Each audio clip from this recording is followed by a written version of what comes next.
नमस्कार दोस्तों, स्वागत है आप सभी का हमारे YouTube चैनल आलोक ज्ञान गंगा में।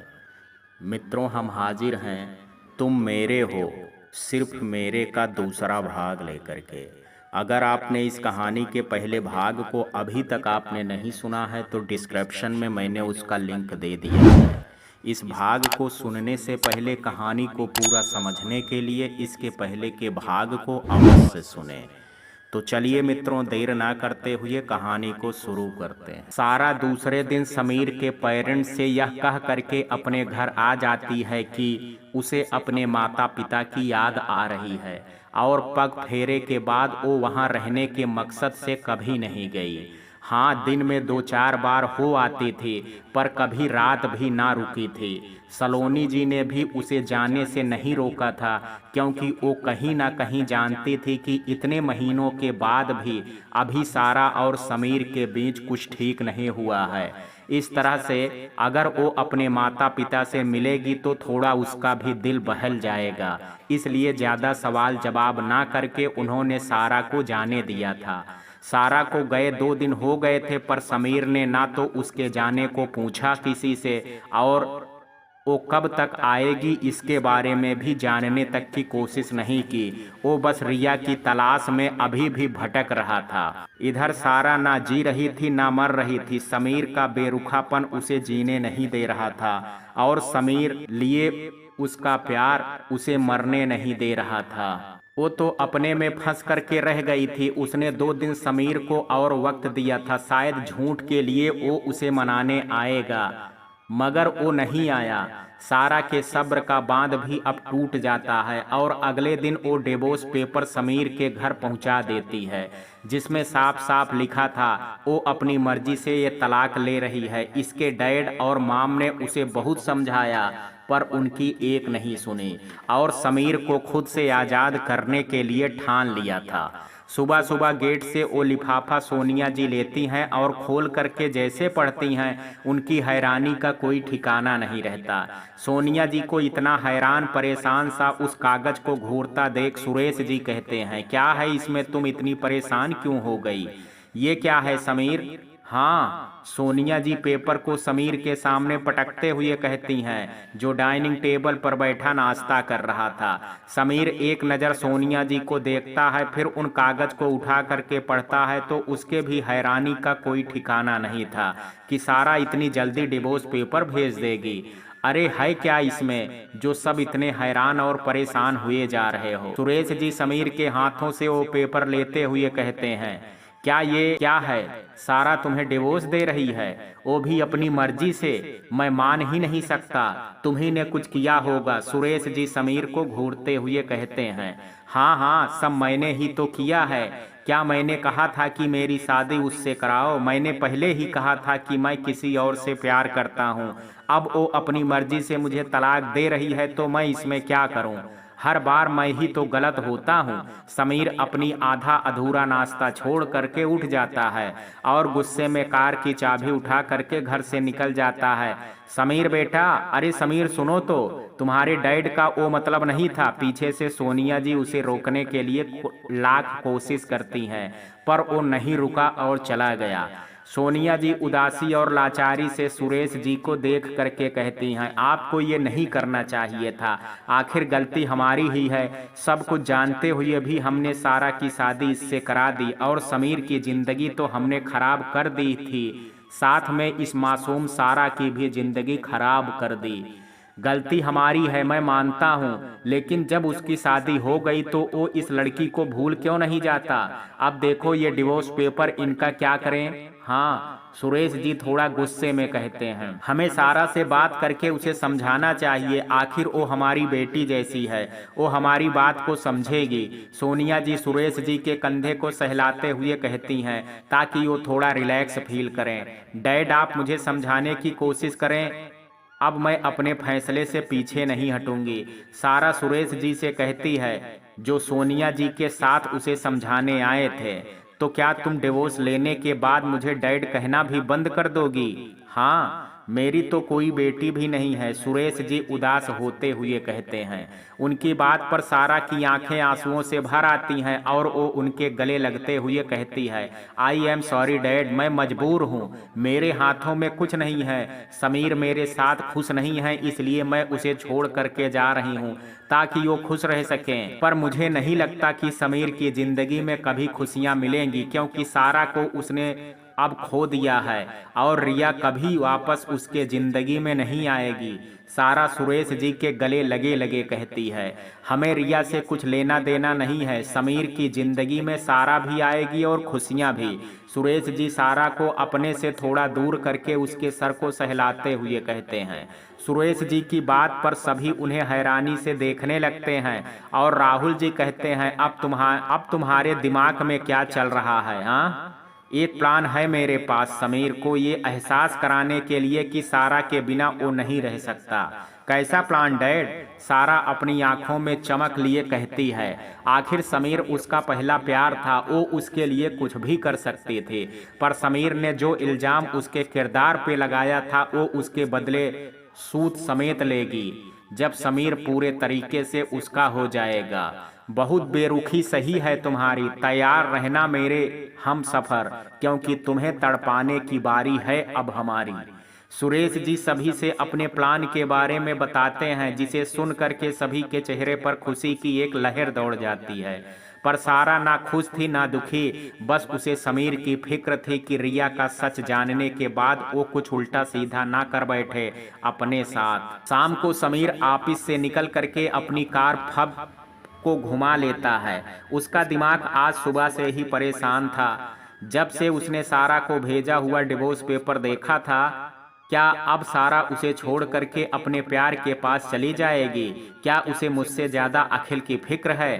क्या उसने कभी मुझसे प्यार नहीं किया? शादी के बाद भी? समीर अपने ही ख्यालों में कार को सीधे एक पब के आगे रोकता है और कार को पार्क करके अंदर चला जाता है। वो काउंटर के पास बैठ करके अपने लिए एक पैक ऑर्डर करता है। तभी उसकी नज़र साइड सोफे पर बैठे अखिल पर जाती है, जो कुछ लड़कों के साथ बैठा बात कर रहा था। शायद वो अपने दोस्तों के साथ था। उसे देख करके समीर को एक अजीब सी जलन महसूस होती है और वो एक पैक और चढ़ाते हुए कहता है, कितना खुश है मुझसे मेरी ही बीबी छीन करके, और एक रिया है जिसे मेरी कोई खबर ही नहीं है, और अब मैंने एक अच्छा दोस्त सारा को भी खो दिया है। अब मैं क्या करूं? समीर कभी भी पीता नहीं था, मगर अभी शादी के बाद से वो पीने लगा था, जिससे उसे बहुत जल्दी चढ़ जाती है। वो अपनी नशीली आंखों से अखिल को घूरता है और उठ करके उसी की तरफ बढ़ जाता है।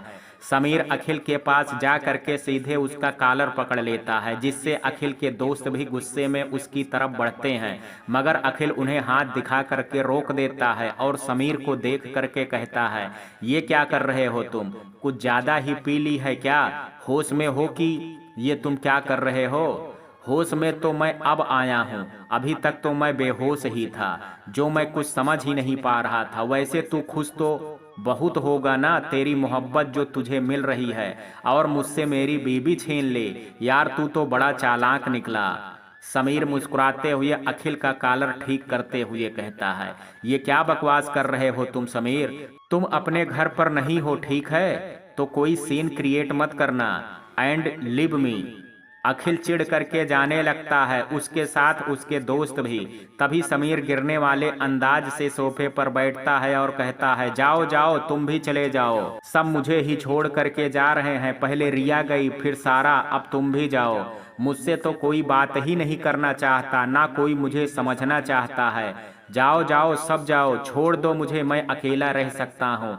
समीर इतना टूट चुका था कि उसे किसी सहारे की जरूरत थी, फिर चाहे वो अखिल ही क्यों ना हो। समीर की बात पर अखिल के कदम जाते जाते रुक जाते हैं। वो एक बार अपने दोस्तों को देखता है, फिर समीर को देख करके कहता है, तुम लोग जाओ, मैं आ जाऊंगा, इसे शायद अभी मेरी ज़रूरत है। पर भाई ये वही है जिसने तेरी मोहब्बत को तुझसे छीना है। अखिल का एक दोस्त कहता है, कोई बात नहीं, आखिर ये मेरी मोहब्बत की मोहब्बत है, मैं इसे इस तरह इस हालत में अकेला नहीं छोड़ सकता। अखिल अपने दोस्त को समझाने वाले अंदाज में कहता है, ओके ब्रो, अपना ख्याल रखना। उसके दोस्त गले मिल करके चले जाते हैं। समीर अभी भी अपना सर नीचे किए बैठा था। उसे चढ़ तो गई थी मगर अभी भी उसे होश था। अखिल उसके बगल में बैठते हुए कहता है, ब्रो मुझे लगता है तुम्हें घर चलना चाहिए, तुम अपने होश में नहीं हो। मैं अपने होश में हूँ अखिल, बस मुझे समझ नहीं आ रहा है मैं क्या करूँ। सब मुझे छोड़ रहे हैं, मेरे बनाए हर पुराने से पुराने रिश्ते मुझे छोड़ करके जा रहे हैं। मैं ही हर तरह से गलत हूँ। क्या प्यार करना इतना बुरा है कि वो मेरे लिए सजा बन चुकी है।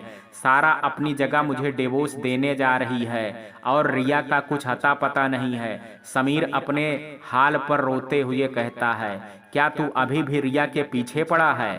क्या तुझे उसके बारे में नहीं पता है? अखिल सवालिया नजरों से देख करके कहता है। समीर अपनी नजरें उठा करके अखिल को देख करके कहता है, क्या हुआ उसे? समीर के लहजे में रिया के लिए फिक्र थी। मुझे ये बात कहने में बड़ा अजीब लग रहा है, पर मुझे इस बात की हैरानी भी है कि तुम्हें अभी तक ये नहीं पता चला कि सारा की जिस लड़के से शादी होने वाली थी और वो लड़का जिस लड़की के साथ भागा था वो कोई और नहीं, रिया ही थी। समीर अफसोस जताते हुए कहता है, क्या? लेकिन कैसे? वो तो मुझसे प्यार करते थे, तुमने कुछ गलत सुना होगा। समीर चटक करके अपनी जगह से खड़ा हो जाता है। उसका नशा एक पल में गायब हो जाता है। मैंने कोई गलत खबर नहीं सुनी है। उस दिन मुझे सारा रेस्टोरेंट में अचानक से मिली थी तो मैंने उसे भी बताया था। मुझे तो लगा था वो तुम्हें बताएगी या तुम्हें पता होगा, क्योंकि सारा की बातों से लग रहा था कि वो तुम्हारे साथ बहुत खुश है और तुम मूव ऑन कर चुके हो। पर ये क्या सारा तुम्हें तलाक दे रही है? पर क्यों? समीर बेयकीनी से पूछता है। अखिल की बात पर समीर को सारा की कही हर बात याद आ जाती है। जाओ अपनी रिया के पास, अगर वो मिल जाए तो। मगर जब उसे सब पता था तो उसने मुझे बताया क्यों नहीं? मैं जिस लड़की के पीछे पागलों की तरह पड़ा था उसने तो मुझसे कभी प्यार ही नहीं किया। मैं तो उसके लिए महज एक खिलौना था जिसे उसने इस्तेमाल करके फेंक दिया। ये सब सोचते हुए समीर का सर फटा जा रहा था। एक बार फिर वो बेजान सा आंखों में आंसू लिए सोफे पर बैठ जाता है। समीर बेजान सा बैठा था। उसके दिमाग में अब सारी बातें किसी फिल्म की रील की तरह चल रही थी कि किस तरह रिया का फोन बिजी आता था और उसने पूछने पर वो दोस्त का नाम दे करके टाल देती थी और मैं बेवकूफों की तरह यकीन कर लेता था, जबकि मैं उसके लिए बस उसका टाइम पास था। मैं ही बस उसके लिए पागल था। अखिल उसके कंधे पर हाथ रखते हुए कहता है, समीर यू आर लकी यार, तुम्हारी बेबी सारा है जो तुमसे बहुत प्यार करती है और वो तुम्हारे लिए कुछ भी कर सकती है। यहाँ तक कि उसने कभी तुम्हारे सिवा किसी और के बारे में सोचा तक नहीं, मेरे बारे में भी नहीं। तुम्हें नहीं लगता तुम्हें रिया को भूल करके सारा के साथ अपना रिश्ता आगे बढ़ाना चाहिए? अखिल समीर को समझाने वाले अंदाज में कहता है, सारा मुझसे प्यार करती तो वो मुझे कभी डिवोर्स देने की बात ना करती, वो तुमसे प्यार करती है। समीर अपनी लाल और सूजी आंखों से अखिल को निहारते हुए कहता है।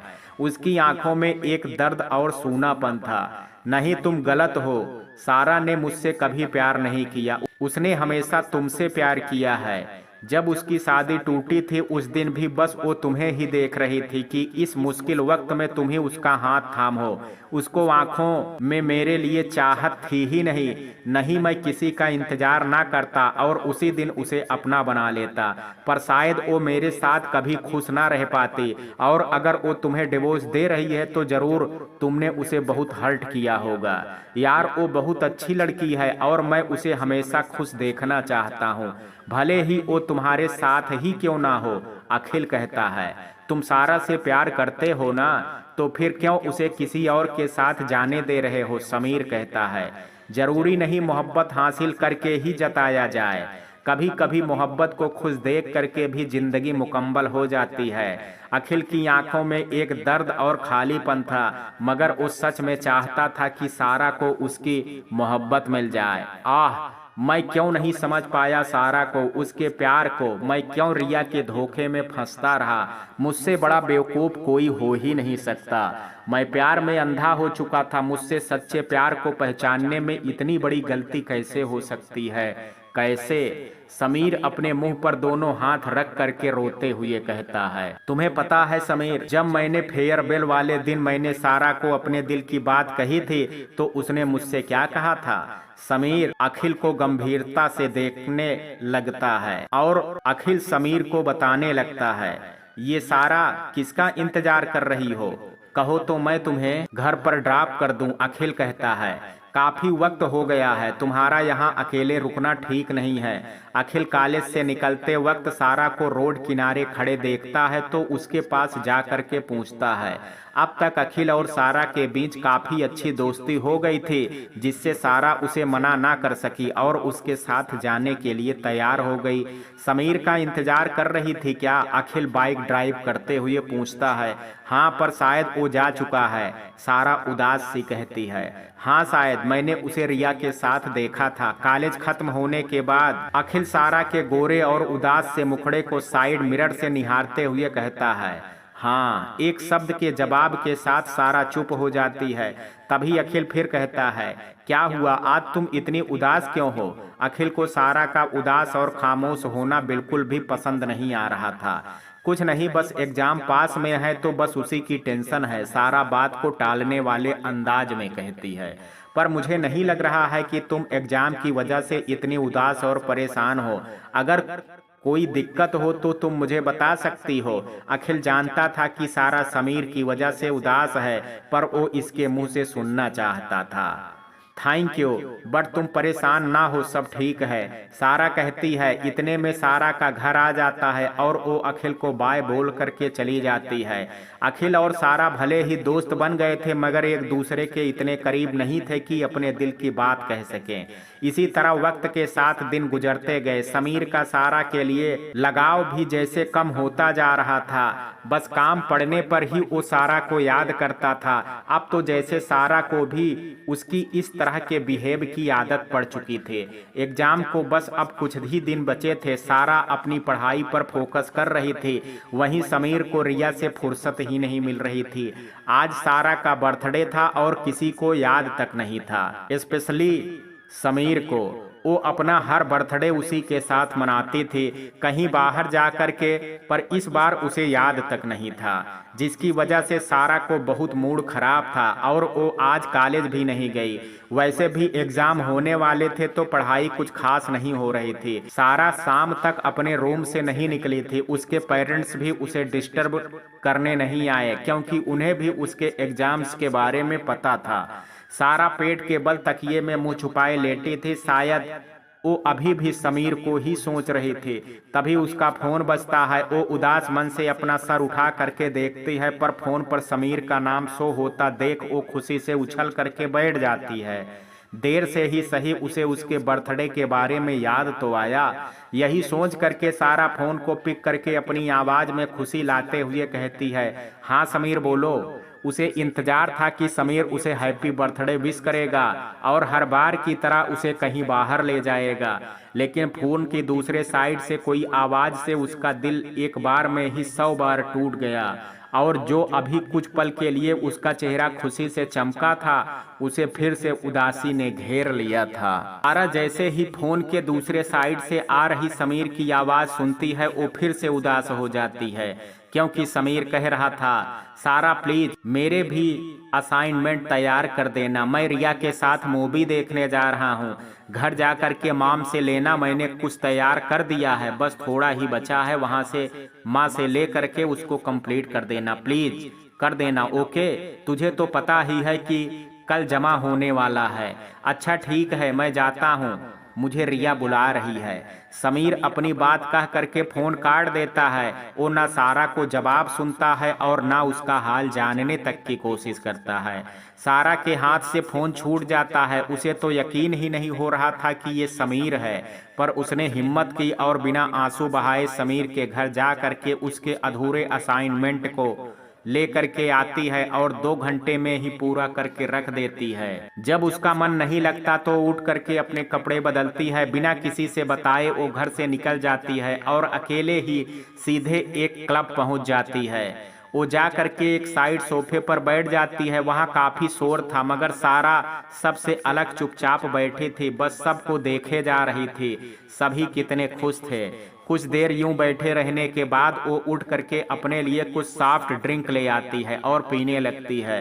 उसका तो अल्कोहल पीने का मन हुआ था मगर उसे चढ़ जाएगी तो उसे संभालेगा कौन। आज तो समीर भी नहीं है। ये देख करके वो लड़की चल मजे लेते हैं, लगता है अकेले ही है। क्लब में आए कुछ लफंगे लड़के जब सारा को अकेला देखते हैं तो उनमें से एक लड़का कहता है, सही कह रहा है भाई, चल आ जा। दूसरा लड़का आगे आगे जाते हुए कहता है, हे मिस ब्यूटी, इतनी अकेले क्यों बैठी हो? हमारे साथ आओ, हम मजे ही मजे देंगे। पहले वाला लड़का अपनी गंदी नजर सारा पर डालते हुए कहता है मगर सारा कुछ नहीं कहती, बस दूसरी तरफ मुंह कर लेती है।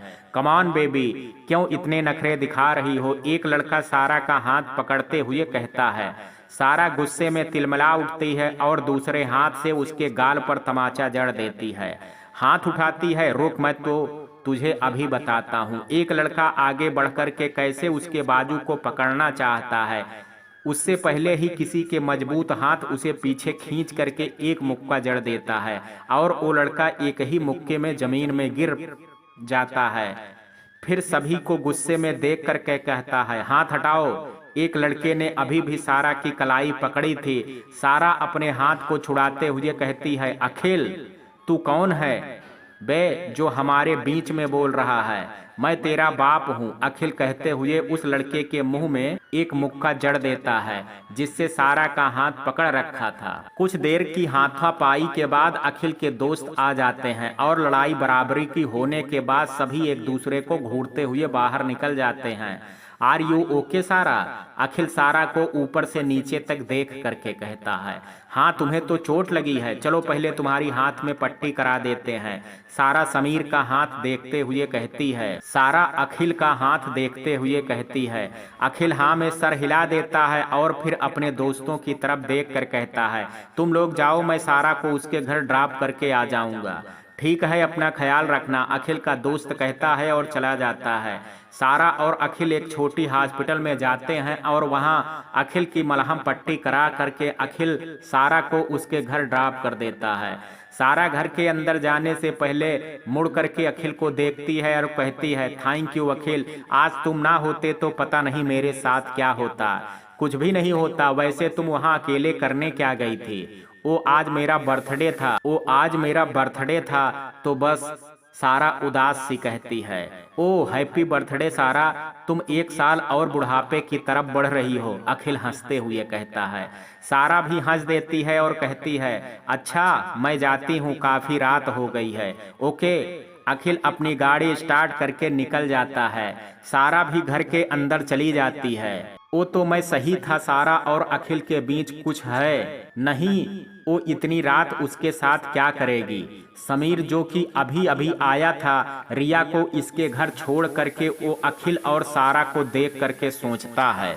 समीर जो कि अभी अभी आया था रिया को इसके घर छोड़ करके, वो अखिल और सारा को देख करके सोचता है। अगले दिन सारा कॉलेज जाती है और अखिल से मिलती है। वो कल के हुए सीन की वजह से अखिल को काफी अच्छा समझने लगी थी और उसका बिहेव पहले से और अच्छा हो जाता है अखिल के साथ। अखिल और उसकी दोस्ती काफी अच्छी हो जाती है। सारा अब कभी कभी अखिल के साथ वैसे ही बिहेव करती थी जैसा कि वो समीर के साथ करती थी, जिसे अखिल अपने लिए प्यार समझने लगा था। समीर सारा और अखिल के पास आते देखता था पर कुछ कह नहीं पाता था, क्योंकि आजकल सारा ना उसे देखती थी ना बात करती थी। अगर वो अपनी तरफ से भी बात करने की कोशिश करता तो वो उसे इग्नोर करके निकल जाती। देखते देखते दिन गुजर गए, एग्जाम भी हो गए। आज स्कूल में फेयरवेल था। सभी आज खुश थे, स्पेशली अखिल, क्योंकि आज वो अपनी मोहब्बत को, अपने दिल की बात कहने जा रहा था। पार्टी में सभी खूब मस्त थे। तभी पार्टी के बीच से अखिल सारा को खींच करके दूसरे साइड ले जाता है जहां कोई नहीं था। क्या हुआ अखिल, तुम मुझे यहाँ क्यों लाए हो? चलो वहाँ कितना मजा आ रहा था। अखिल के इस तरह से करने पर सारा सवालिया नजरों से देख कर कहती है, सारा। अखिल सारा के आंखों में आंखें डाल करके उसका नाम पुकारता है, जो सारा को एक पल के लिए अजीब सा एहसासों के तले दबा लेता है। पर वो अपने होश खोने से पहले होश में आ जाती है और कहती है, क्या हुआ, तुम मुझे ऐसे क्यों देख रहे हो? सारा, मैं तुम्हें कुछ कहना चाह रहा हूँ, जो 3 सालों से कहना चाह रहा था, पर कभी मौका नहीं मिला, पर शायद अब सही वक्त आ गया है। Will be me my girlfriend, I love you. Akhil नीचे जमीन में एक पैर मोड़ करके बैठ करके सारा को प्रपोज करता है। उसके हाथ में एक फ्रेश लाल गुलाब होता है। समीर की इस हरकत पर सारा बुरी तरह चौंकी थी। उसने तो कभी नहीं अखिल के बारे में ऐसा सोचा था। सारा अखिल को कोई जवाब नहीं देती, बस वहां से जाने लगती है। सारा को जाता देख करके अखिल उसकी कलाई को पकड़ लेता है और कहता है, ऐसे मत जाओ, कुछ तो जवाब दो। मैं सच में तुमसे बहुत प्यार करता हूँ, वो भी तब से जब मैं तुम्हें पहली बार इस कॉलेज में देखा था। प्लीज ना मत कहना। आई एम सॉरी अखिल, तुम एक बहुत अच्छे लड़के हो। यू डिजर्व बेटर, क्योंकि मेरे दिल में कोई और है और मैं तुम्हें हाँ कह के धोखा नहीं दे सकती। हाँ, पर हम हमेशा एक अच्छे दोस्त रहेंगे, क्योंकि ये मुझसे नहीं हो पाएगा कि घर का मालिक कोई और हो और घर में रहे कोई और। मुझे माफ करना। कहते कहते सारा की आंखें भर आती हैं। वो अखिल की पकड़ से अपनी कलाई को छुड़वाती है और एक पल गंवाए बिना, वो किसी को भी बताए बिना कॉलेज से निकल जाती है। पीछे अखिल ठगा सा खड़ा रह जाता है। उसके आंखों से भी आंसू की 2 बूंदें गिर जाती हैं। फ्लैशबैक एंड भाई, सारा तुझे बहुत प्यार करती है और आज भी करती है। वो तुझसे अलग हो करके खुश थोड़ी ना रह पाएगी। वो बेवकूफ खुद को ही बर्बाद कर लेगी। अखिल पास्ट से बाहर आ करके समीर को अब समझाता है, जो बुद्ध बना बैठा था। मुझसे कितनी बड़ी गलती हो गई, मैं आज ही सारा से बात करूंगा। समीर अपनी जगह से उठ करके खड़ा होता है। आओ, मैं तुम्हें तुम्हारे घर ड्रॉप कर देता हूँ, तुम अकेले जाने के हालत में नहीं हो। अखिल कहता है, नहीं, मैं चला जाऊंगा। समीर तेज कदमों से वहां से निकल जाता है। क्या हुआ मेरे बच्चे को? लैंडलाइन नंबर पे हॉस्पिटल से कॉल आया था, जो समीर के एक्सीडेंट की खबर देने के लिए हॉस्पिटल से घर पर कॉल किया गया था, क्योंकि क्लब से वापस आते वक्त समीर का एक्सीडेंट हो गया था और किसी भले शख्स ने उसे हॉस्पिटल पहुंचा दिया था। क्या हुआ, सब ठीक तो है ना? सुरेश जी डरी और घबराई सोनिया जी को देख करके पूछते हैं। चलें, मुझे जल्दी हॉस्पिटल ले चले, मेरे बच्चे का एक्सीडेंट हो गया है, ना जाने वो किस हाल में होगा। सोनिया जी घर से बाहर भागते हुए कहती हैं। थोड़ी ही देर में सुरेश जी सोनिया जी के साथ हॉस्पिटल पहुंच जाते हैं और रिसेप्शनिस्ट से पूछ करके समीर के वार्ड की तरफ बढ़ जाते हैं। डॉक्टर साहब, कहाँ है मेरा बेटा? एक डॉक्टर को रूम से निकलता देख करके पूछते हैं। आप उनके डैड हैं? आपके बेटे को ऑपरेशन रूम में ले जाने की तैयारी हो रही है। काफी खून बह गया है, पर हम अपनी पूरी कोशिश करेंगे, डॉक्टर सुरेश जी को दिलासा देते हुए कहते हैं। समीर को ऑपरेशन रूम में ले जाने की तैयारी हो रही थी। सोनिया जी का तो रो रो करके बुरा हाल हो रहा था। सुरेश जी अकेले उन्हें संभाल नहीं पा रहे थे। वो हॉस्पिटल के फैशनलिटी अदा करने में बिजी हो जा रहे थे बीच बीच में। तभी उन्होंने राहुल जी को कॉल करके सब बता दिया। आखिर एक वही तो थे जो उनके हर सुख दुख में काम आते थे। इतनी जल्दी में कहाँ जा रहे हैं? सब ठीक तो है ना? राहुल जी को जल्दबाजी में घर से निकलता देख करके शालिनी जी पूछती हैं। कुछ ठीक नहीं है, समीर का एक्सीडेंट हो गया है और अभी मैं हॉस्पिटल जा रहा हूँ। सारा के पिताजी अपने पैरों में जूते डालते हुए कहते हैं, हे भगवान, ये कैसे हुआ? मैं भी चलती हूँ आपके साथ। समीर को इस हालत में देख करके सोनिया जी खुद को संभाल नहीं पाएंगी। शालिनी जी भी राहुल जी के साथ चली जाती हैं। तभी हाल से गुजरती सारा के कानों में उनकी बात चली जाती है, जिसे सुन करके सारा कहती है, क्या हुआ माँ, आप लोग कहाँ जा रहे हैं? समीर हॉस्पिटल में है, क्या तुम्हें उसे देखने जाना है? शायद इस वक्त उसे तुम्हारी जरूरत है। इतना कुछ होने के बाद भी शालिनी जी नहीं चाहती थी कि सारा और समीर अलग हों। तभी वो पूछती है। वहीं समीर की हॉस्पिटल वाली बात सुन करके सारा के होश उड़ जाते हैं। वो भाग के उनके पास आती है और कहती है, क्या हुआ माँ उसे? कल तो सब ठीक था, मुझे ले चलो उसके पास। सारा लगभग रो ही पड़ी थी। पहले हॉस्पिटल चलते हैं, वहां सब पता चल जाएगा क्या हुआ है। राहुल जी कार की चाबी उठाते हुए कहते हैं। तभी हॉस्पिटल पहुंच चुके थे, सारा भी उनके साथ गई हुई थी। समीर को ऑपरेशन रूम में ले जाया जा चुका था। बाहर घर के सभी लोग परेशान खड़े थे। सोनिया जी का तो रो रो करके बुरा हाल हो रहा था, मगर उनको संभालने के लिए सारा और शालिनी जी भी आ गई थी, जिससे उनका रोना थोड़ा कम हो गया था। रो तो सारा भी रही थी, दर्द उसके सीने में भी उठ रहा था समीर को खोने का, मगर वो खुद को कमजोर दिखा करके सोनिया जी को और कमजोर नहीं करना चाहती थी, क्योंकि समीर उनका इकलौता बेटा था। फिर अगर वो भी अपना सब्र खो देती तो उन्हें कौन संभालता। कुछ 1 घंटे बाद ऑपरेशन रूम से डॉक्टर बाहर आते हैं, जिसे देख करके राहुल जी और सुरेश जी दोनों उसके पास जाते हैं। और सुरेश जी कहते हैं, डॉक्टर साहब क्या हुआ, बच्चा मेरा कैसा है, ठीक तो है ना? सुरेश जी घबराए हुए थे। जी आपका बेटा खतरे से बाहर है, होश आने के बाद आप लोग उससे मिल सकते हैं, डॉक्टर कहते हैं। कब तक आएगा होश उसे मेरे बच्चे को? मुझे अभी देखना है अपने बच्चे को। सोनिया जी अपने आप को संभालते हुए कहती हैं, उन्हें अभी भी रोना आ रहा था। हिम्मत रखें मिसेज कपूर, आप आधे घंटे बाद ही मिल सकती हैं। अभी उसे हम आईसीयू में ले जा रहे हैं, जब होश आएगा नर्स आपको इन्फॉर्म कर देगी, डॉक्टर दिलासा देते हुए कहते हैं और आगे बढ़ जाते हैं।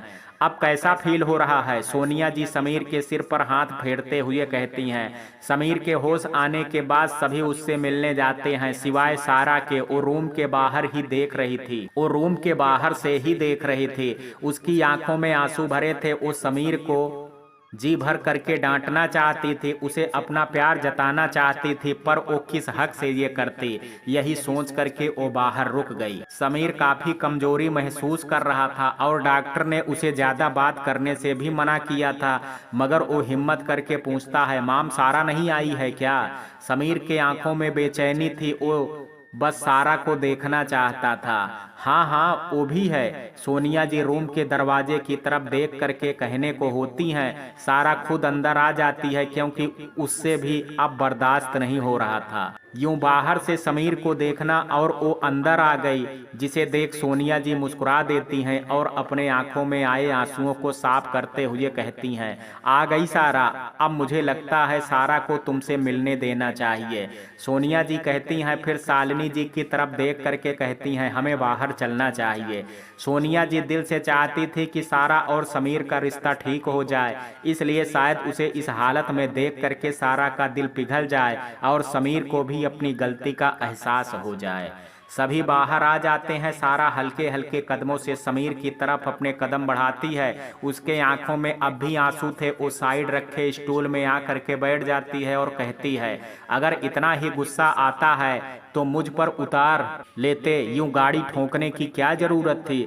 और मैंने सुना है तूने पी रखे थे, कब से तू इतनी पीने लगा है? हाँ, एक बात कान खोल करके सुन लो, मैं तुझे डिवोर्स दे रही हूँ। इसका ये मतलब नहीं समझना कि हमारी दोस्ती खत्म हो गई है। गलती करने पर अब भी तेरा सर फोड़ दूंगी। सारा समीर को डांटते हुए कहती है। उसके अंदाज में गुस्सा कम प्यार ज्यादा झलक रहा था, जिसे देख करके समीर हंस देता है, पर उसकी भी आंखें भर आती हैं और कहता है, क्या सच में तुम मुझे छोड़ दोगी? नहीं, डिवोर्स दूंगी, ताकि मुझे इस रिश्ते से आजाद कर सको। अब खुद को इतनी तकलीफ ना दें, आराम करें, ताकि तेरा हाथ जल्दी ठीक हो और तू डिवोर्स पेपर पर जल्दी साइन करके आजाद हो जा। सारा हंसते हुए कहती है, पर आंखों में आंसू अभी भी थे और दिल में दर्द भी था। और अगर मैं कहूँ कि मुझे इस रिश्ते में अब कैद ही रहना है, तब भी? समीर अपनी नम आंखों के साथ पूछता है। पर इससे पहले सारा कुछ कहती एक नर्स आ जाती है। एक्सक्यूज मी मैम, आप बाहर जाएं, इन्हें आराम की जरूरत है। ओके, सारा अपनी जगह से उठ करके बाहर चली जाती है। लगभग 10 दिन के ट्रीटमेंट के बाद समीर को हॉस्पिटल से डिस्चार्ज मिल जाता है और सभी उसे ले करके घर आ जाते हैं।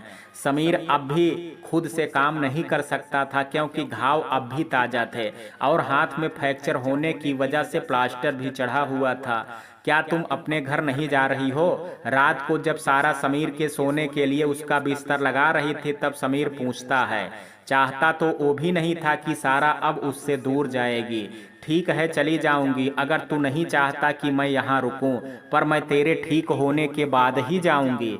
सारा समीर के ऊपर कंबल डाल करके खुद सोफे की तरफ बढ़ जाती है। मेरा वो मतलब नहीं था, मैं बस ऐसे ही पूछ रहा था, समीर अपनी सफाई देते हुए कहता है। हाँ मैं सब जानती हूँ, इसलिए तू सो जा क्योंकि तुझे आराम की जरूरत है, सारा सोफे पे लेटते हुए कहती है। क्या तुम वहीं सोने वाली हो? समीर पूछता है। हाँ क्यों? तुमने अपने कमरे में सिर्फ यही एक जगह तो मेरे नाम की थी। सारा कह करके अपना करवट बदल लेती है जिससे उसकी पीठ समीर की तरफ हो जाती है और समीर भी आगे कुछ नहीं कहता सिवाय अपने मन में कहने के, मैंने तुम्हारे साथ बहुत बुरा बर्ताव किया है पर अब और नहीं। मैं अब अपने बीच हर दूरियां और गलतफहमियां सब मिटा दूंगा, तुम्हें हर वो खुशी दूंगा जिसकी तुम हकदार हो। सारा क्या तुम मेरी ये शर्ट की बटन लगा सकती हो? समीर जो कि अभी अभी नहा करके आया था, उसके एक्सीडेंट को 1 महीना हो गया था, हाथ का प्लास्टर खुल चुका था, घाव भी भर चुके थे पर निशान बाकी थे और समीर अपने हाथ से ज्यादा काम नहीं कर सकता था। हाँ आती हूँ 1 मिनट। सारा जो कि सुबह समीर के उठने के बाद बेड की सिलवटें हटा रही थी वो समीर की तरफ देख करके कहती है। दिखाओ मुझे लगा देती हूँ, फिर तुम नाश्ता कर लो, मैं ले करके आती हूँ। 1 महीने में सारा ने बहुत ख्याल रखा था समीर का, उसके उठने बैठने खाने सोने दवाइयों तक का। शायद सारा ना होती तो वो इतनी जल्दी कभी ठीक ना हो पाता। किसी किसी दिन तो रात रात भर जाग करके उसका ख्याल रखती थी। सारा वो उसके शर्ट की बटन को काज में सेट करती हुई सारा को पुकारता है। सारा बटन लगाते हुए कहती है आई लव यू। समीर सारा के चेहरे को देख करके कहता है जो उसके बटन लगाने के लिए उसके सीने में घुसी हुई थी। समीर के मुंह से ये 3 वर्ड सुन करके उसके हाथ वहीं रुक जाते हैं, चेहरा पूरा गुलाबी हो जाता है, उसे कुछ समझ नहीं आता है कि वो क्या करे। तभी समीर कहता है आई रियली लव यू सारा एंड आई एम सॉरी। आज तक मैंने जो भी किया उसके लिए माफ़ी मांगता हूँ, मुझे एहसास नहीं था मैं गलत था। रिया कभी मेरा सच्चा प्यार नहीं थी। हाँ पर अब बहुत देर हो चुकी है, अब मैंने जो फैसला लिया है तो पीछे नहीं हटूंगी और जैसा कि अब तुम ठीक हो गए हो तो मैं आज ही अपने घर चली जाऊंगी, तुम पेपर्स पर साइन कर देना। सारा समीर से थोड़ा दूर हट करके कहती है और कमरे से जाने के लिए मुड़ जाती है। समीर की आंखों में आंसू आ जाते हैं। वो फिर कहता है अगर तुम्हें अब मुझसे मोहब्बत नहीं है तो मेरा इतना ख्याल क्यों रखा, मुझे रहने देती ना अपने हाल पे। मैंने ये सब सिर्फ एक दोस्त के नाते किया है और कभी जरूरत पड़ी तो फिर करूंगी, पर तुम्हें मेरे प्यार का एहसास तब हुआ पर जब तुम पर मेरा एहसान हो गया और मुझे तुम्हारे प्यार का एहसास चाहिए ना कि एहसान। I am sorry. सारा कह करके रूम से निकल जाती है। मैं सच में तुमसे प्यार करने लगा हूँ, कोई एहसान नहीं कर रहा और इस बात का एहसान मैं तुम्हें जरूर कराऊँ और मैं इस बात का एहसास तुम्हें जरूर कराऊंगा क्योंकि मैं डिवोर्स पेपर पर तो साइन करने से रहा। समीर अपनी आंखों में आंसू लिए खुद से कहता है। सारा समीर के रूम से बाहर आ जाती है और सीढ़ियों से उतर करके नीचे हाल में आ जाती है। उसके चेहरे पर एक प्यारी सी मुस्कान थी, वो शर्म से खुद में ही सिमटी जा रही थी, जिसे देख करके सोनिया जी कहती हैं क्या हुआ सारा बेटा, तुम इतनी खुद में। वो आगे कुछ बोल पाती कि सारा दौड़ करके उनके पास आती है। धीरे बोलो माम, क्या हुआ, मैंने ऐसा क्या बोल दिया? मैं तो बस यूं पूछ रही थी कि तुम आज इतनी खुश किस बात से हो। सोनिया जी अपनी आवाज़ धीरे करके बोलती हैं। वो इसलिए क्योंकि गेम ऑन हो चुका है। आपके लाडले ने अपने दिल की बात मुझसे कह दी है पर मैं उसे बिना सताए तो मानूंगी नहीं। उसने मुझे जितना सताया है ना सबका बदला लूंगी। तो अब आप तैयार हैं ना? सारा खुशी से चहकते हुए कहती है और अपना हाथ उनके हाथ पर रख देती है। हाँ बिल्कुल, मैं तो अपनी बेटी के साथ ही हूँ। अब तो सबक सिखाना ही है उसे कि किसी के प्यार को नज़रअंदाज करने की क्या सज़ा होती है और उसे कितना दुख होता है। सुरेश जी जो कि ऑफिस के लिए निकल रहे थे, सारा की बात सुन करके उसकी तरफ ही बढ़ जाते हैं। ओके डैड, फिर मैं चलती हूँ, सारा कहती है। अच्छा सुनो, मेरे बेटे को ज़्यादा ना तड़पाना, जल्दी मान जाना, सोनिया जी सारा के सर पर हाथ फेरते हुए कहती हैं। अब वो थी तो समीर की माँ ही, दिल कैसे उसे तड़पता देख सकता था, पर उसकी अकल ठिकाने लगाना भी बहुत जरूरी था। अगले कुछ दिनों बाद सुरेश जी अपने हाथों में कुछ कागज लिए समीर के कमरे में जाते हैं और कहते हैं, समीर बेटा, सारा ने फिर से कुछ पेपर भिजवाए हैं। उसने कहा है कि अगर तुम डिवोर्स नहीं देते तो वो पुलिस भेजेगी और उसने 10 लाख रुपए की मांग की है। सुरेश जी समीर की तरफ पेपर बढ़ाते हुए कहते हैं, क्या? पर वो ऐसी तो नहीं कि इतना गिर जाएगी। मैं अभी उससे बात करूंगा, क्योंकि मैं डिवोर्स नहीं दूंगा। उसके लिए फिर मुझे चाहे जो करना पड़े मैं करूंगा। मैं कोशिश कर तो रहा हूं अपने बीच सब सही करने की, पर लगता है कि वो ऐसे नहीं मानेगी। इस बार वो नहीं बोल कर आऊंगा और उसे आना ही पड़ेगा मेरे पास। समीर गुस्से में बौखला गया था। वो हाथों में पेपर लिए सारा के घर की तरफ बढ़ जाता है। समीर सारा के घर जा कर के हाल में से ही चिल्लाना शुरू कर देता है। अरे क्या हुआ समीर बेटा, सब ठीक तो है ना? शालिनी जी अपने रूम से निकलते हुए कहती हैं। आंटी सारा कहाँ है? समीर तो गुस्से से लाल पीला हो रहा था। वो अपने रूम में होगी, पर बताओ तो हुआ क्या है? शालिनी जी थोड़ा परेशान हो जाती हैं। समीर सारा के रूम की तरफ बढ़ जाता है। शालिनी जी भी उसके पीछे भागती हैं। तभी राहुल जी उनका हाथ पकड़ करके रोक लेते हैं और कहते हैं, जाने दे उसे, यही सही वक्त है दोनों का बात करने का। और वैसे भी जो उसने पेपर लिए हुए हैं, कौन से ये असली हैं? ये तो अपने प्लान का हिस्सा था। आज नहीं तो कल ये तो होना ही था। राहुल जी मुस्कुराते हुए कहते हैं। शालिनी जी भी हाँ में सिर हिला देती हैं। सारा, व्हाट इज दिस? समीर सारा के रूम में गुस्से में घुसता है और पेपर उसे दिखाते हुए कहता है, व्हाट, तुम्हें नहीं दिख रहा है क्या डिवोर्स पेपर है? और अगर पैसे ज्यादा लग रहे हैं तो मैं कम कर दूंगी, चलो 8 लाख ही दे देना। सारा जो कि सोफे पर लेटी बड़े मजे से कोई किताब पढ़ रही थी, समीर के आते ही उठ करके बैठ जाती है। सारा, बात पैसे की नहीं है, हमारे बीच के रिश्ते की है और मैं कोशिश कर तो रहा हूँ सब ठीक करने की। मैंने हर दिन तुमसे माफी मांगी है, आखिर तुम अब चाहती क्या हो?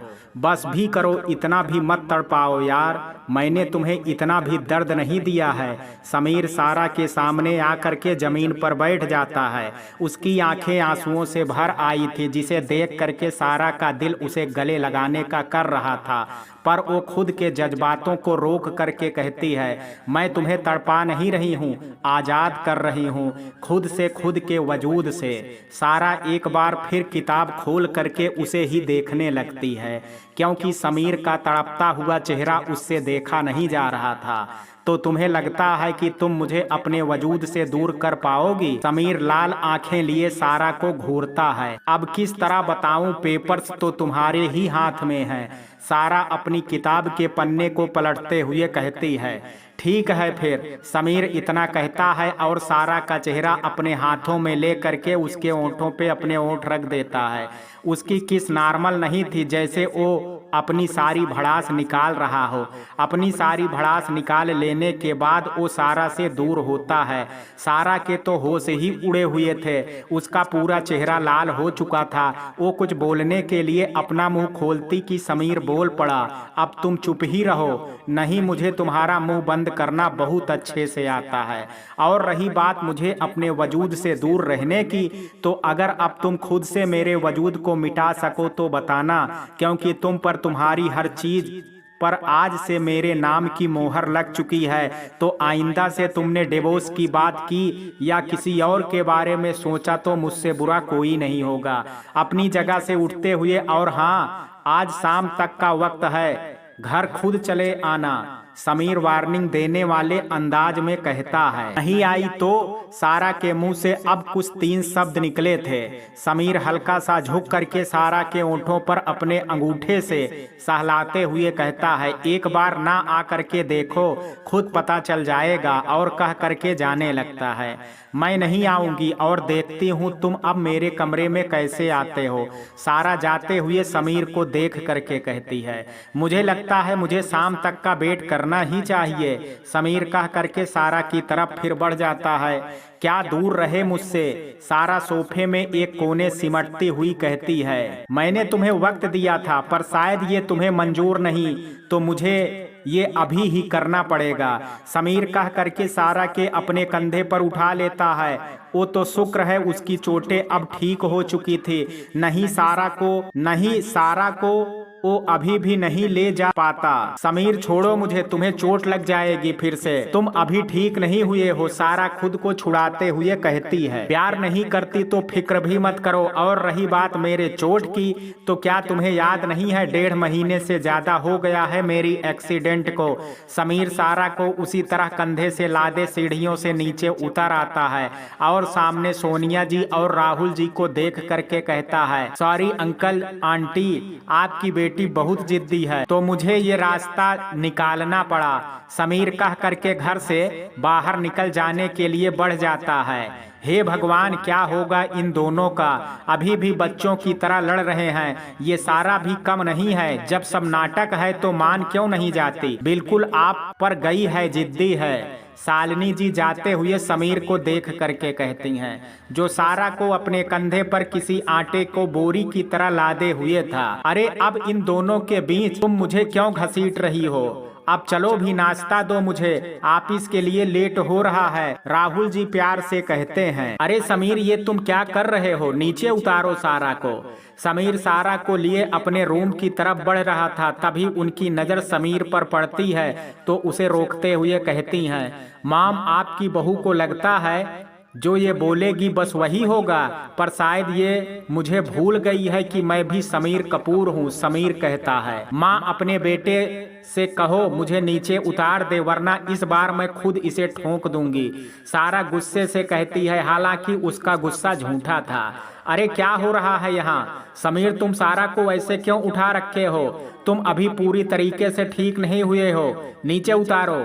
सुरेश जी कहते हैं, चिंगारी उन्होंने ही लगाई थी और अब खुद ही आकर के समझा रहे हैं, अब तो ये सीधे मेरे रूम में जा करके ही उतरेगी। समीर कह करके अपने रूम की तरफ बढ़ जाता है। माँ पापा बचाएं मुझे अपने बेटे से, पापा सारी नौटंकी करते हुए चिल्लाती है, जबकि उसके चेहरे पर एक गहरी मुस्कान थी जिसे देख करके सुरेश जी और सोनिया जी दोनों ही हंस रहे थे। ये कभी नहीं सुधरेंगे। सोनिया जी अपना सर झटकते हुए कहती हैं, अच्छा मैं ऑफिस चलता हूँ, शाम को आ करके सब सुनूंगा इन दोनों के बारे में जो बच्चों जैसी अभी भी हरकतें करते हैं। किसी ने सच ही कहा है कि अपनी बेस्ट फ्रेंड से कभी शादी नहीं करनी चाहिए, उम्र भर लड़ाइयाँ ही नहीं खत्म होती हैं। सुरेश जी बड़े मजे से कहते हैं, जिन्हें सोनिया जी घूर करके देखती हैं और किचन की तरफ बढ़ जाती हैं। अरे तुम तो नाराज हो गई, तुम तो मेरी बेस्ट फ्रेंड हो पर साथ में मोहब्बत भी हो ना। सुरेश जी भी उनको मनाने के इरादे से उनके पीछे हो लेते हैं। अरे तुम तो नाराज हो गई, तुम तो मेरी बेस्ट फ्रेंड हो। समीर रूम में आ करके सारा को बेड पर पटकने वाले अंदाज में फेंकता है। आह जाहिल इंसान, ऐसे कौन फेंकता है। सारा अपनी कमर सहलाते हुए कहती है, ये जाहिल इंसान और भी बहुत कुछ कर सकता है, इसलिए बेहतर यही होगा कि तुम रूम में ही रहो, और अगर तुम यहाँ से एक कदम भी हिली तो तुम्हारे लिए अच्छा नहीं होगा। अभी तो मैं ऑफिस जा रहा हूँ, शाम को तुम मुझे मेरे रूम में ही मिलना, एक अच्छी बीबी की तरह। Understand, you better understand. Sameer धमकाने वाले अंदाज में कहता है और रूम से निकल जाता है। हाय कपूर साहब, आपके आशियाना से जाना कौन चाहता है, ये तो आपके इम्तहान चल रहे हैं, लगता है पास हो जाएंगे। सारा बेड पर ठीक से लेटते हुए कहती है और अपने ओंठों को छू करके खुद से शर्म में सिमट जाती है। अब शाम के वक्त समीर और सुरेश जी दोनों साथ में ऑफिस से घर आते हैं। कार अलग थी पर घर साथ ही पहुंचे थे। सारा डाइनिंग टेबल के पास बैठी मटर छील रही थी। समीर सारा को एक नज़र देख करके रूम की तरफ बढ़ जाता है। सारा समीर को देख करके मुंह बना देती है पर समीर को गुस्सा नहीं आता। वो मुस्कुरा करके आगे बढ़ जाता है। ये इतना शांत कैसे है? दया कुछ तो गड़बड़ है, सारा खुद के मन में सोचती है। रात के डिनर के बाद समीर बिना कुछ कहे अपने रूम में चला जाता है। सारा के साथ साथ सुरेश जी और सोनिया जी भी हैरानी से देखते रह जाते हैं। ये इतना शांत कैसे है? अभी तक तो पूरा घर सर पर उठा लेना चाहिए था उसे। सारा कहती है, हाँ घर तो नहीं पर तुम्हें तो जरूर उठा करके ले जाता। सोनिया जी मजे से कहती हैं, क्या माँ आप भी? सारा शर्माते हुए कहती है, अच्छा अब मेरी बेटी को ज्यादा परेशान ना करो। जाओ सारा बेटा तुम भी जा करके आराम करो। सुरेश जी कहते हैं, हाँ। सारा मुस्कुराते हुए कहती है और उठ करके जाने लगती है। वो धीरे से रूम में अपने कदम रखती है तो देखती है समीर बेड पर बैठा अपना लैपटॉप चला रहा था, जिसे देख सारा राहत की सांस लेती है और वो चेंज करने के लिए बाथरूम में घुस जाती है। नाइट सूट पहन करके आती है और सीधे जा करके सोफे पर लेट जाती है। सारा को सोफे पर लेटता देख करके समीर अपना लैपटॉप एक साइड रखता है और कंबल को उठा करके वो खुद सोफे पर आ जाता है। अरे ये क्या कर रहे हो तुम? दूर हटो मुझसे। समीर को खुद के करीब लेटता देख करके सारा कहती है, मगर समीर उसकी एक नहीं सुनता। वो खुद पर और उस पर कंबल डालते हुए लेट जाता है और सारा को कमर से अपने आगोश में भर लेता है। समीर ये क्या हरकत है? दूर हटो, तुम्हारे ऐसा करने से मैं अपना फैसला नहीं बदलने वाली। सारा समीर को खुद से धकेलते हुए कहती है, ठीक है मत बदलो, मुझे कोई फर्क नहीं पड़ता है, मैं तो अपनी वाइफ के पास हूँ। सारा भी आंखें बंद किए मजे से कहता है, समीर मैं मजाक नहीं कर रही हूँ, मैं सच में। सारा आगे कुछ बोल पाती, समीर एक झटके से उसे अपने नीचे करके खुद उसके ऊपर आ जाता है और उसके होठों पर अपनी उंगली फेरते हुए कहता है, वैसे तुम एक्टिंग अच्छी करती हो पर अब करने का कोई फायदा नहीं है, क्योंकि तुम डिवोर्स तब दोगी ना जब वो पेपर्स असली रहे होंगे। समीर की बात पर सारा की आंखें हैरानी से बड़ी हो जाती हैं। तो तुम्हें कैसे पता? सारा कहती है, मैं आज अपने एक वकील दोस्त के पास गया था तो उसने मुझे उन पेपरों की सच्चाई बताई। समीर सारा के आंखों में देखते हुए कहता है, वो अब भी सारा के पूरे चेहरे को सहला रहा था। हाँ तो अब सच्चाई जान गए हो तो हटो मेरे ऊपर से। सारा अपनी नजरें इधर उधर घुमाते हुए कहती है, क्योंकि समीर उसकी आंखों में ही देख रहा था जिसमें एक अलग ही नशा था। तो तुम ये सब अभी तक मुझसे बदला लेने के लिए कर रही थी? हाँ मुझे तुम तड़पा रही थी। समीर कहता है, हाँ तो और क्या, अब बात बराबर हो गई। तुमने भी तो मुझे कितना बुरा बुरा कहा था, तुम्हें तो कभी मेरा प्यार दिखता ही नहीं उस चुड़ैल के आगे। सारा मुंह बनाते हुए कहती है, अच्छा तो तुम मुझसे प्यार करती हो? समीर मुस्कुराते हुए कहता है, हाँ अब हटो भी मेरे ऊपर से, मुझे छोड़ो भी अब। सारा धक्का देते हुए कहती है, क्योंकि उसे समीर को इस तरह से उसे छूना और देखना बेचैन कर रहा था। नहीं अब इतनी आसानी से मैं तुम्हें नहीं छोड़ सकता। तुमने मुझसे बदला लिया है और जो तुमने इतने दिन मुझे तड़पाया है उसके लिए सजा तो तुम्हें मिलेगी ही। समीर सारा की आंखों में शौखी से देखते हुए कहता है कि क्या मतलब है तुम्हारा? सारा बुरी तरह हड़बड़ाई हुई थी। एक मिनट तुम्हें सब पता चल जाएगा। इतना कहते हुए समीर सारा के गुलाबी ओंठों पर अपने ओंठ रख देता है और देखते देखते दोनों कब दो जिस्म एक जान हो गए उन्हें भी नहीं पता चला। पूरा कमरा आज उनकी मोहब्बत के खुशबू से महक उठा था। तो मित्रों ये कहानी आपको कैसी लगी? आप अपनी राय मुझे कमेंट बॉक्स में जरूर दीजिएगा। वीडियो पसंद आई हो तो वीडियो को लाइक शेयर, अगर चैनल पर पहली बार विजिट कर रहे हैं तो कृपया चैनल को सब्सक्राइब करना ना भूलें। कल मिलते हैं एक नई कहानी के साथ, तब तक के लिए जय हिंद जय भारत।